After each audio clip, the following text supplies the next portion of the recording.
नमस्कार प्रिय बंधुबर्गरा, नमस्कार प्रिय बंधुमंडली, नमस्कार प्रिय शुभानुध्यायी मंडली, आमार प्रिय छात्र छात्री भाई बोनेरा, सन्तान तुल्य विद्यार्थी मंडली, आमार प्रिय छात्र छात्रीरा, बंधुवर्ग, सुजन सुहृद। आज आमी मध्यरात्रिते आपनादेर सामने आलोचना करते एसेछि जीवनानंदके। विशेष करे गुरुत्व दिते चाই जीवनानंदेर বনলতা সেন কবিতাটিকে। আপনার আমার সকলের অন্যতম প্রিয় বাঙালি কবি জীবনানন্দ দাশ 1899 থেকে 1954, মাত্র 55 বছরের মধ্যে তার জীবনের আয়ুষ্কাল শেষ হয়ে যায়। তিনি লিখে রেখে যান মূল্যবান কিছু কবিতা, যে কবিতা আপনার আমার 7 সমুদ্র 13 নদীর পারের মরমিয়া পাঠকের অন্তরঙ্গ বন্ধু হয়ে গেছে। দরদি হৃদয়ে দরদ খুঁজেছে, ব্যথাতুর হৃদয়ে প্রশমিত করেছে দুঃখের বাড়ি। এ হেন এক গুরুত্বপূর্ণ কবিতার কবি জীবনানন্দ দাশ। তাকে আমরা দেখেছি ঠিক রবীন্দ্র বিরোধী এবং রবীন্দ্র অনুরাগী কবিবৃন্দের স্বতন্ত্র বাহিরে অবস্থান করতে।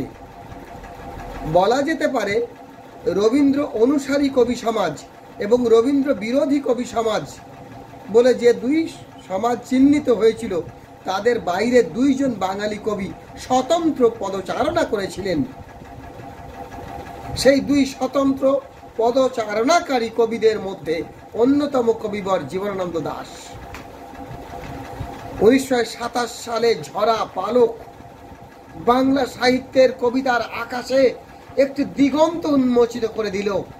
সেই দিগন্ত উন্মোচনের মাঝখান থেকে জ্যোৎস্নার বৃষ্টি মুক্তার বিন্দু সম যেন কবিতার প্রত্যেকটা শব্দের ঝংকার। সমুদ্র হিমাচলের বুকে কবি জীবনানন্দের নিসর্গ প্রেমিকতা, রোম্যান্টিকতা এবং ক্ষুধা, বেকারত্ব ও ক্লান্ত প্রাণের স্বাভিমান কাব্যিক অভিসার ঝরা পালক।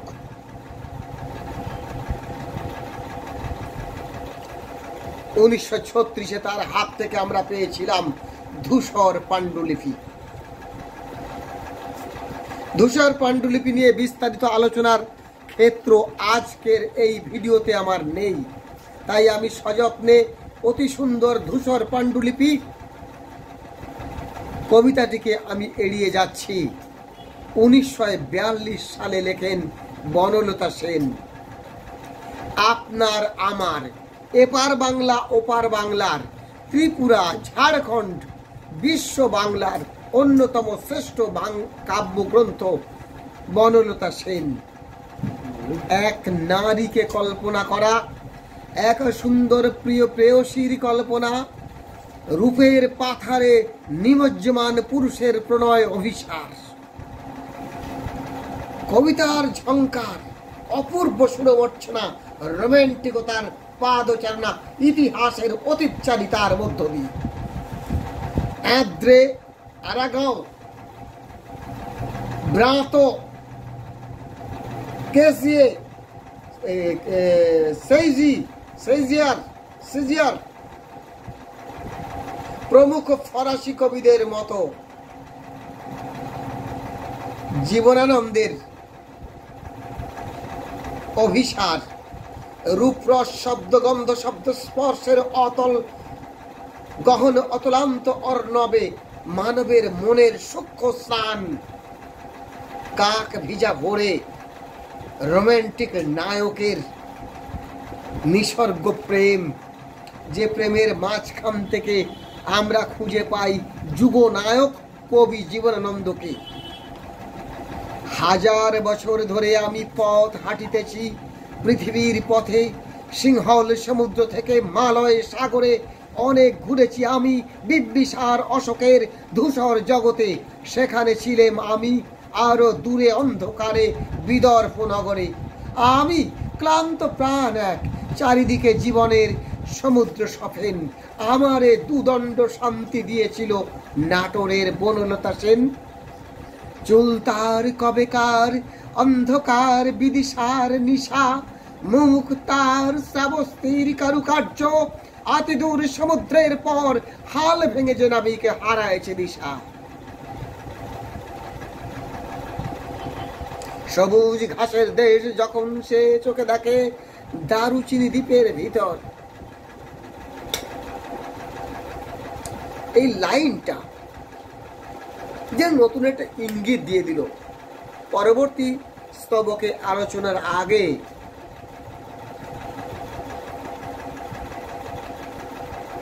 আমি আপনাকে বলতে চাইছি, আপনাদেরকে বলছি যে জীবনানন্দের কাব্যপ্রিয়া বনলতা সেন অপূর্ব রূপসী, রূপের কি কল্পনা। চুল তার কবেকার অন্ধকার বিদিশার নিশা। বিদিশা নামে এক উত্তর ভারতের প্রসিদ্ধ নগরী রয়েছে, যেখানকার রূপসীদের রূপের কদর সারা বিশ্বে রয়েছে। চুল তার কবেকার অন্ধকার বিদিশার নিশা, মুখ তার শ্রাবস্তির কারুকার্য। শ্রাবস্তির গথিক স্কাল্পচার পৃথিবী বিখ্যাত। সেই শ্রাবস্তির কারুকার্যের ধর্মরাজির মতো, তাদের ভাস্করদের হাতে গড়া সুন্দর মূর্তির মতো, কি মহিমান্বিত সুন্দর মূর্তি, মুখশ্রী সুমুখশ্রী বনলতা সেন।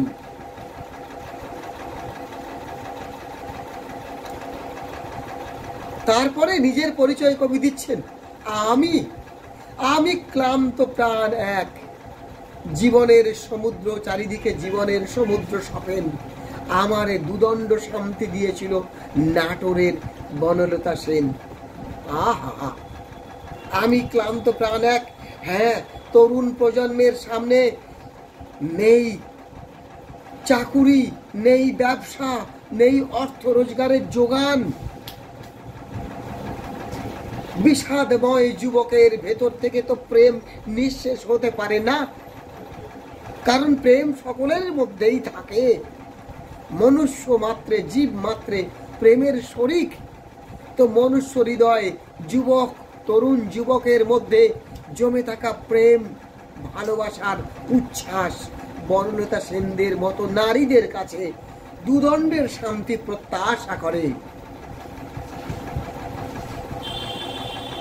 কিন্তু বলেছে সে, এতদিন কোথায় ছিলেন? পাখির নীড়ের মতো চোখ তুলে নাটোরের বনলতা সেন। পাখির নীড়ের চোখ মানে কি? চোখটা গোল পাকিয়ে যায়, গোল্লা পাকিয়ে যায়। তো মানবের চোখ যখন গোল্লা পাকিয়ে যায়, তখন সেই মানব বা মানবী সে ক্রোধে জ্বলতে থাকে। তো তার রাগ, তার দেশ অভিমান উগরে উঠেছে নায়কের বিরুদ্ধে। এতদিন কোথায় ছিলেন? তাই তো, চাওয়া আর পাওয়ার মধ্যে ঘোর ব্যবধান। তা বলে কি প্রেম বসে থাকবে? প্রেমের স্বাভিমান কল্পনার সাম্রাজ্য বিস্তার করবে হাজার বছর ধরে। আমি পথ হাঁটিতেছি পৃথিবীর পথে, সিংহল সমুদ্র থেকে মালয় সাগরে অনেক ঘুরেছি আমি বিম্বিসার অশোকের ধূসর জগতে, সেখানে ছিলাম আমি আরো দূরে অন্ধকারে বিদর্ভ নগরে। বলছে বিদর্ভ নগর, সেখানে যে নারী কল্পনা করতে গিয়ে বনলতা সেনকে বিদর্ভ নগরীর কথা বলা হচ্ছে। আপনারা জানেন কি, কৃষ্ণপ্রিয়া রুক্মিণীর জন্মস্থান এই বিদর্ভ। ভীষকরাজ, বিদর্ভরাজ ভীষক নন্দিনী রুক্মিণী, আবার নল দময়ন্তী মানে অতীব সুশীলা সুন্দরী সতী দময়ন্তীও জন্মেছিলেন এই দেশে। আর দশরথ রাজার মাতা ইন্দুমতিরও জন্ম হয়েছিল এইখানে। তো প্রসিদ্ধ বিদর্ভ নগরীতে ভারতবর্ষের সনাতন ঐতিহ্যের অতি সুন্দরী স্বর্গীয়া রূপবতী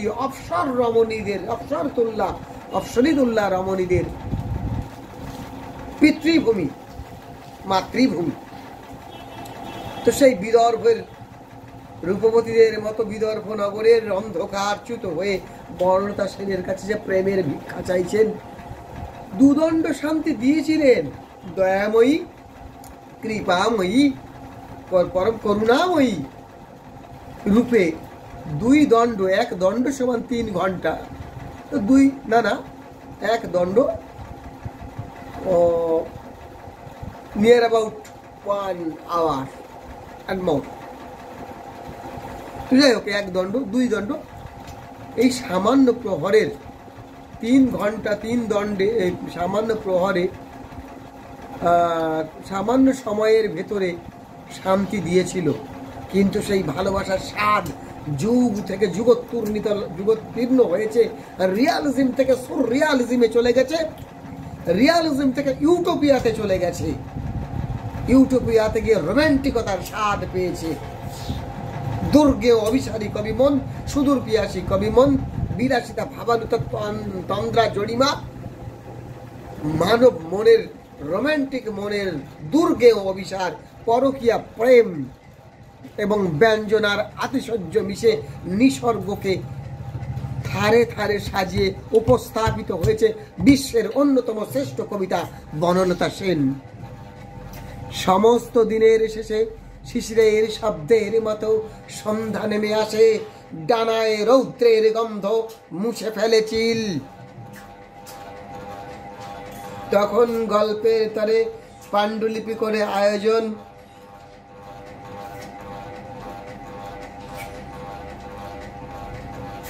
আবার কি বলছেন, জোনাকিরা ঝিলমিল, সব নদী, সব পাখি ঘরে ফেরে, সব নদী ফুরায় এ জীবনের সব লেনদেন,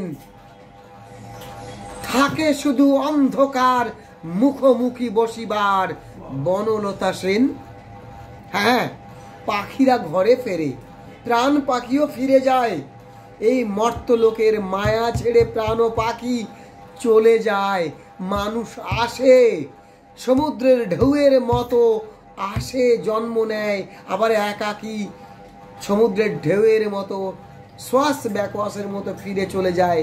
সব নদীরা টিকে থাকে, গল্প অর্থহীন হয়ে যায়, কিন্তু এই ভালোবাসা, এই অন্ধকার থেকে আলোকে আসার অদম্য প্রয়াস, এই বনলতা সেনের ক্ষণিক ভালোবাসা, বনলতা সেনকে না পাওয়ার বেদনা, তার চুলের সৌন্দর্য, তার মুখের সাবস্তির সৌন্দর্য, সৌন্দর্যের তন্ময়তা, রূপ রস গন্ধ শব্দ শ্বাসের আবেগ মানব শরীরের প্রতিটা অণু পরমাণুতে নিবিষ্ট হয়ে থাকে। নায়ক আফসোস করে, নায়ক হারিয়ে যায়, ফুরায় এ জীবনের সব লেনদেন নিঃসীম ট্র্যাজেডিতে, করুণ পরিণতিতে, থাকে শুধু অন্ধকার মুখোমুখি বসিবার। বনলতা সেন মুখোমুখি বসবে সেই অন্ধকার, সেই আধার জগতে ধূসর আধারে হারিয়ে যায় মানব জীবনের হাহুতাস। প্রেম স্বর্গীয়, ক্ষণিক সময়ে বনলতা সেনদের মতো নারীরা কাব্যপ্রিয়া হয়ে, মানস প্রিয়া হয়ে, কামনা প্রিয়া হয়ে, কামিনী কাঞ্চন রূপে ক্ষণিকের আনন্দ বিতান করে। পুষ্পের সৌরভে, কাব্যের গৌরবে, কল্পনার আতিশয্যে, রিয়ালিজম থেকে সুররিয়ালিজমে হারিয়ে যাওয়া কাব্য পঙ্ক্তির মাঝখানে অমরত্বের সৃষ্টি কুশলতায় জীবনানন্দের অমরত্ব আর আমার আপনার আলোচনার আরাধ্য বস্তু, আমার আলোচনার এইটুকুই শ্রেষ্ঠত্ব। আপনি আমি সকলে আগামী দিনে বনলতা সেনের পাঠোদ্ধার করব। আমি যদি কোনো ভুল করে থাকি আপনারাই আমাকে বলে শুধরে দেবেন। আর আপনার আমার পরস্পরের আলোচনায় বনলতা সেন আমাদের কাছে সমৃদ্ধ হয়ে উঠবে। আপনাদেরকে আমার প্রীতি, শুভেচ্ছা, ভালোবাসা রইল। আপনারা যারা যারা প্রেম করছেন, খবরদার অন্তরের মধ্যে সেই বনলতা সেন থাকুক, সে যেন হারিয়ে না যায়। হ্যাঁ, ভালোবাসা শুভেচ্ছা রইল। শুভরাত্রি বন্ধুরা, নমস্কার।